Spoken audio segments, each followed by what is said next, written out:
126 സങ്കീർത്തനം 5 വാക്യം. കണ്ണുനീരോടെ വിതയ്ക്കുന്നവർ ആർപ്പോടെ കൊയ്യും. വിതയ്ക്കുക എന്നത് വളരെ ശ്രമകരമായ, കഠിനാധ്വാനം നിറഞ്ഞതായ ഒരു ജോലിയാണ്.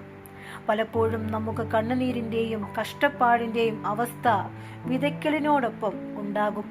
എന്നാൽ വിശുദ്ധ വേദപുസ്തകം പറയുന്നു, അങ്ങനെ കഷ്ടപ്പെട്ടും കണ്ണുനീരൊഴുക്കിയും കഠിനാധ്വാനം ചെയ്തും വിതയ്ക്കുന്നത് ഒന്നും വൃഥാവായി പോകുകയില്ല.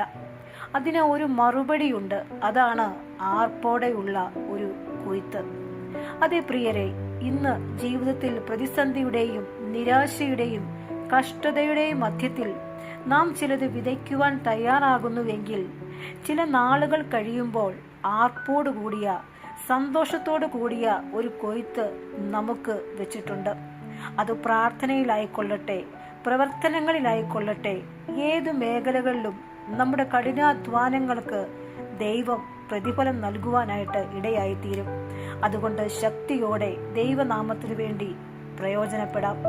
ദൈവമായ കർത്താവ്